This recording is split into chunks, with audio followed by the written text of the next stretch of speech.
जय श्री कृष्णा। देखिए, मीन राशि और मीन लग्न के लिए तब जबकि शनि केंद्र में है जो एक्सप्लोरिंग मोड में है, गुरु वक्री हैं, शनि वक्री होकर दशम पर दृष्ट हैं। इधर शनि और मंगल की एक दृष्टि की वजह से स्ट्रॉन्ग कॉम्बिनेशन बन रहा है और राहु द्वादश भाव में है जो वर्गोत्तम में है। बहुत आइडियल पोजीशन है। जो लोग विदेश से काम करते हैं उनके लिए राहु मदद कर रहे हैं, प्रॉपर इन्वेस्टमेंट करा रहे हैं, गुरु चतुर्थ भाव में एसेट दिलवा रहे हैं और प्रोफेशन पे पूरा फोकस बना के रखे हुए हैं। मीन राशि और मीन लग्न वालों को पूरा फायदा इसका उठाना चाहिए। शुक्र मंगल यहाँ अस्त हैं और बुध सूर्य साथ में है, तो ये स्थान आपके कमर से कंधे के बीच का हो गया। कफ कोल्ड के कंजंक्शन से बचना है। जिनको कफ कोल्ड हो रहा है, जकड़न ना हो जाए छाती में, इसका ध्यान रखना है। प्रॉपर दवा लेनी है एंटी एलर्जिक, जिससे कि निकल जाए बाहर। अब देखिए, यहाँ पर सबसे खास बात क्या है कि चंद्रमा की शुरुआत होती है, मतलब वीक की शुरुआत होती है चंद्रमा से, जो कर्क राशि में है। कर्क राशि में चंद्रमा हुए तो ये 5 तारीख को चंद्रमा यहाँ आ गए। उस दिन शुक्र नीच नवांश में है, सूर्य नीच नवांश में है। तो शुक्र कन्या नवांश में, सूर्य तुला नवांश में चले गए। 5 तारीख को हो गए, 6 तारीख को शुक्र तुला नवांश में आ गए। तो सूर्य शुक्र यहां भी तुला राशि में और वहां भी तुला नवांश, यहाँ पे धनु राशि में, वहां तुला नवांश में। ध्यान देने की बात है। आगे देखते जाइए इस वीक के अंदर ये शुक्र सूर्य का क्या कॉम्बिनेशन बन रहा है। शुक्र यहाँ एसेट के कारक हो गए, मंगल धन के कारक हो गए, सूर्य लाइबिलिटीज के कारक हो गए और बुध आपके एसेट और बिजनेस रिलेशनशिप और व्यापार के और नौकरी के कारक हो गए।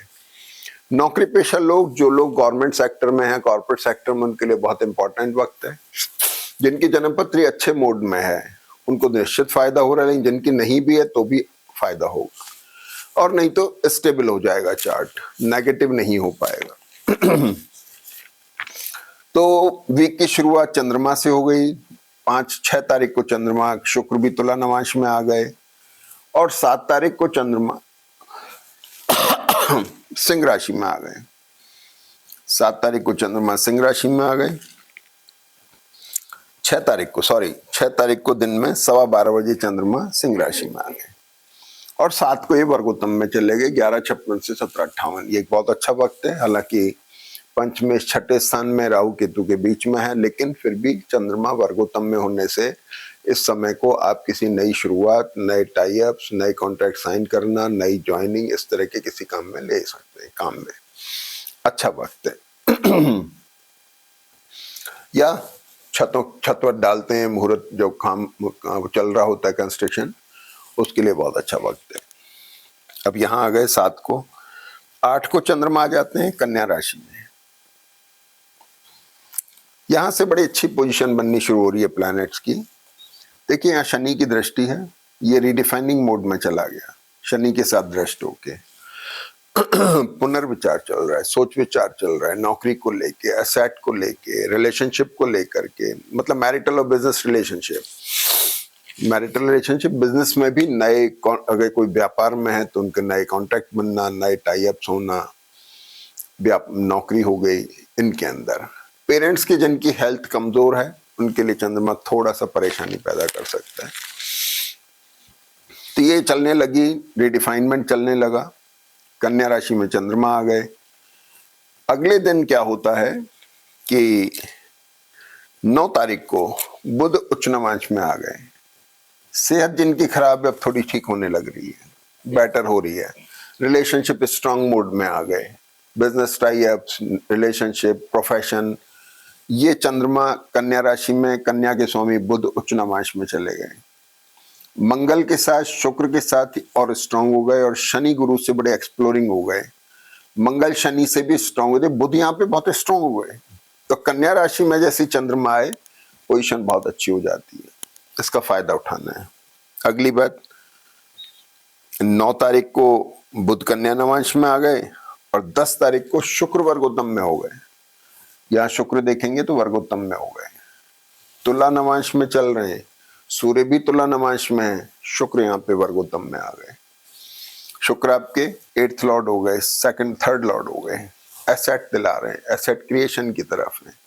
कंसर्न कामकाज को लेकर के है, इन्वेस्टमेंट्स को लेकर है, एसेट को लेकर के है, कंफर्ट्स को लेकर के है, अपनी पोजीशन और इमेज को लेकर के है। बहुत सारी चीजें हैं।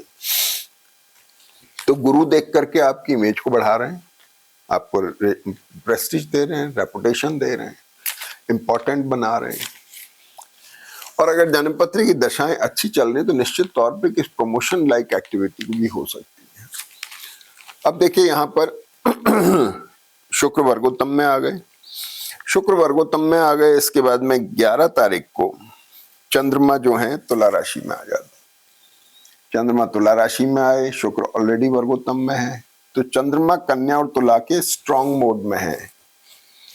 तुला राशि का चंद्रमा ट्रैवल भी करा सकता है।